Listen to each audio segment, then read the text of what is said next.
Hello, IML students. How are you doing today? Today we're about to learn about what Forex is. I hope you're ready. Get your papers and your pens and let's get ready to take some good notes, starting now. Before we get started, here's a little bit about myself. My name is Adeze Duncan, representing iMarkets Live. Some of you may know me from Forex 101 on IML TV.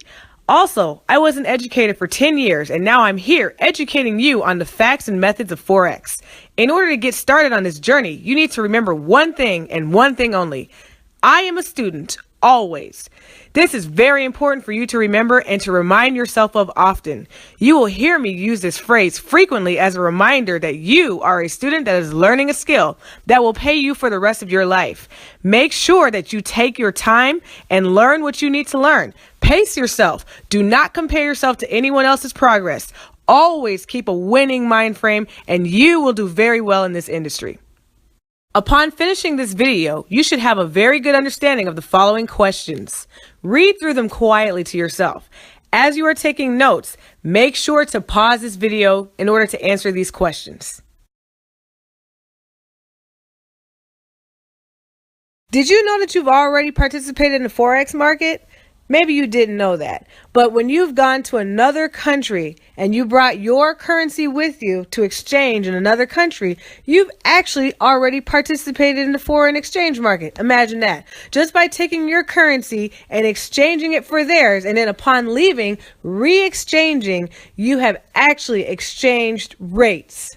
So about these foreign exchange rates, this is the rate that buyers pay in order to exchange their currency. And to put it in a different way, this is the rate that you would pay when you take your currency and exchange it for whatever local currency you're trying to get. But then when you go back to change your currency, you have to use that same exchange rate because it costs money. You're pretty much buying that country's currency. And depending on the supply and demand for that currency at that particular time, it can change the rates. For instance, as we talked about with the market participants, if a certain currency is high on the demand list, and that means a lot of different participants are trying to get this foreign currency. If a lot of people are trying to get that, that means that that currency is high in demand. So what do you expect the exchange rates to be?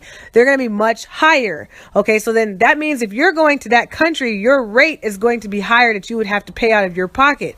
Now, if you go to a country whose exchange rate or whose foreign currency, whose currency is not that high at that time, it's not a very high demand on it, then you're not going to pay as much for the exchange rate. And that's how that works. Now, this is why you should have by now seen major market participants.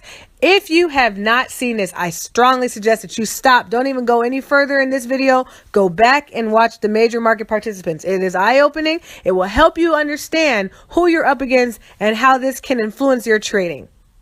So to jog your memory about the supply and demand.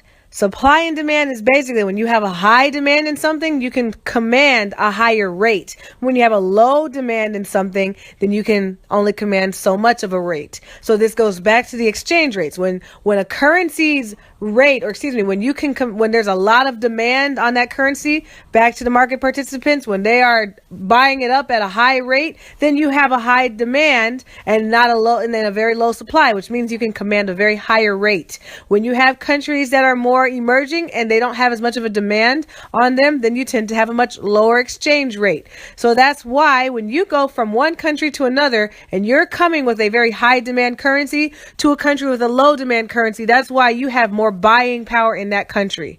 So on this screen right here, you have a look at live currency exchange rates. So if you're looking right now, you should be seeing them flicker. Some of them are changing, going back and forth. See, that one just changed. See how they're changing? This is all because of the market participants constantly buying and selling currency live. This is happening right now. So that means when you go from one country to another, there's no guarantee that you're going to get the exact same exchange rate. Sometimes you'll get a much better rate. Sometimes you'll get a much higher rate than what you originally exchanged for. Just how big is Forex really in comparison to all of the other markets out there?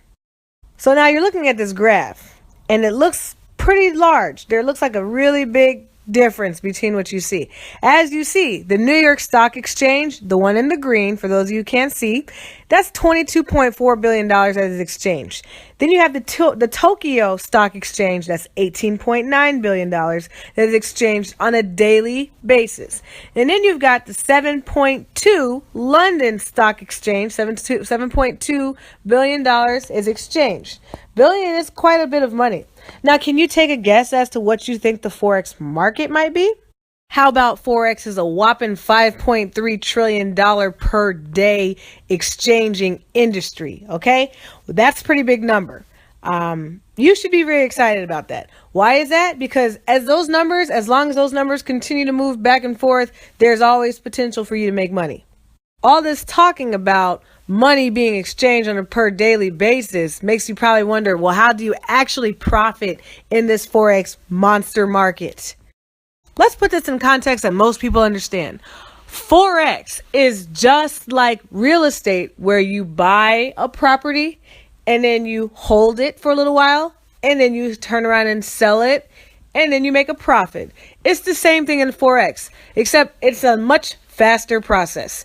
You buy into a certain currency, such as the euro, you hold on to it for a little while, and then you turn around and you sell it for a different pair, such as the USD. As a result, you make money if your euro's exchange rate went up while you held it. And depending on how much you bought at that time is going to determine how much you get paid off of that one purchase. So it's a lot like house flipping. And just to clarify, in case you don't know, when I say house flipping, I am referring to buying a house, holding it, and then turning around and selling it for a profit. Now you know what Forex is and how you can profit. Now, here's the thing. Until you learn the skills and the psychology of trading, you will be gambling. If you decide to jump into this market and you think that you know what you're doing, you have no skill, no technique, and you don't even realize or care two thoughts about psychology, I just need to implore and inform you that you are gambling and you are not using proper skill or proper risk management. So please let us teach you how to trade with confidence, and not the false confidence that you got in the market. You had a couple good trades and now you think you're all that. No, I'm talking about the kind of confidence that is backed up by skill, backed up by data, backed up by real official confidence.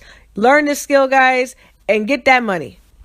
Hey guys, thank you so much for watching. For a chance to have more of an interactive experience where you can talk with me and I can talk with you, please visit me on IML TV. I am your Forex 101 trainer, Adeze Duncan. See you in the next video.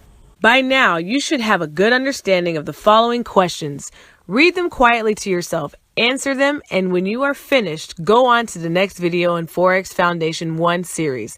My name is Adeze Duncan, and remember, I am a student, always.